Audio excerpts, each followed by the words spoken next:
La pereza ha sido considerada como uno de los 7 pecados capitales.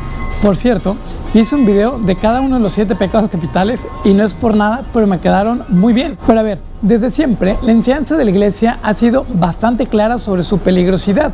Incluso hubo quien llamó a la pereza como el demonio del mediodía, porque te atrapa justamente en esos momentos de mayor fatiga y desánimo.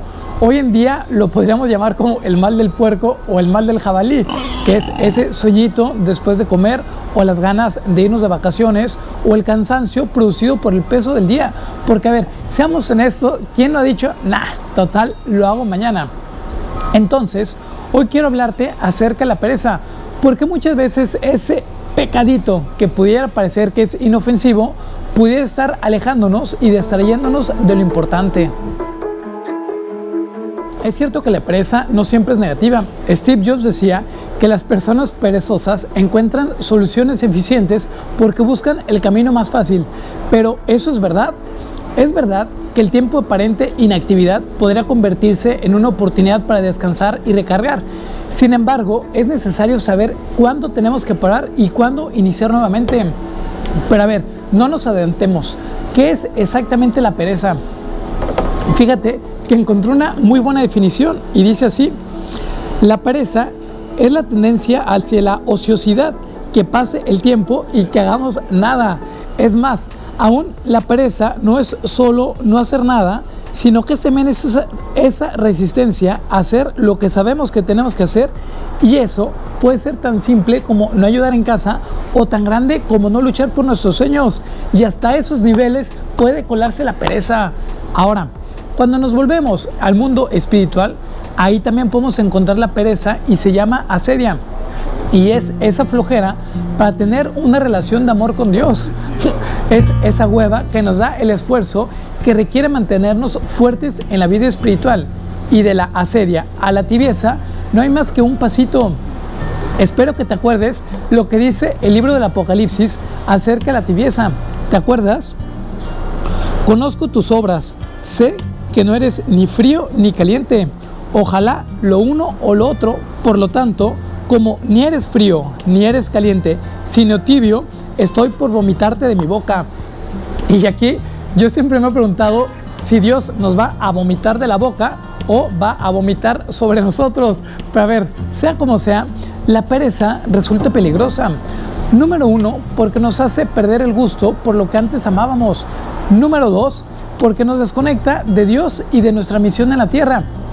Y número 3, porque llena nuestro tiempo de distracciones vacías que al final no solucionan nada, como pueden ser las redes sociales. Pero a ver, espérate, hay algo aún todavía muchísimo peor, porque a veces confundimos pereza con la tendencia normal o natural de descansar y recargar energías, porque son dos cosas totalmente distintas. Una cosa es el cansancio y otra cosa es la pereza, y tenemos que distinguir entre estas dos cosas. El cansancio se quita descansando y la sensación de flojera o de apatía es muy distinta. Y el punto está que esto último no nos controle, porque el cansancio, que puede ser real, que no se convierta en una excusa para quedarnos sin movernos, onda Homero Simpsons, echados en un sillón como si fuera sábado de flojera. Ay, me encantan estos sábados de flojera. ¿Es miércoles, Homero? ¡Oh! ¡Ay, trabajo! Ya lo decía San José María, descansar no es no hacer nada, sino distraerse en actividades que exigen menos esfuerzo. Y pues eso, la pereza pudiera parecer a veces invencible, pero no lo es. Es cuestión de que nos pongamos las pilas, es una cuestión de actitud y es una batalla que vale la pena luchar, porque detrás de esa batalla está la vida plena que podemos vivir cada uno de nosotros. A ver, vamos concretando. Número 1, así como Jesús le dijo a Lázaro, levántate y sal fuera, te lo digo yo. Número 2, ponte pequeñas metas, no tienes que hacer todo de golpe, empieza con cosas sencillas. Es más, puedes empezar ordenando por un cajón de tu cuarto, o recoger todo el tiraderio que tenemos en el coche, o todo lo que tenemos dentro de la mochila. Puedes contestar un par de mails, reza un Padre Nuestro por alguien, o es más, puedes dispararle un café o dos a numerario de barrio. Te dejo aquí abajo el link para que lo puedas hacer, porque cada paso cuenta. Y a ver, Y el número 3, que realmente sería el número 1, pero qué flojera regresarme, el paso número 3 sería confiar en Dios. Dios te dio la vida y Dios te dio una vocación. O sea, Dios te quiere para algo. Y para eso tenemos que poner de nuestra parte y sobre todo tenemos que ponernos las pilas. Así que yo te diría, levántate, da un paso y confía.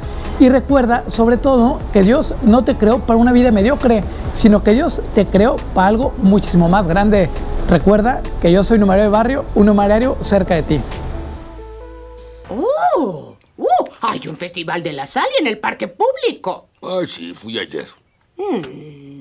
Lenny tenía ganas de ir. Estoy harta de estar encerrada en la casa toda la vida. Abre la ventana. Ah, sí, ya te entendí, nena. Ponte un vestido bonito.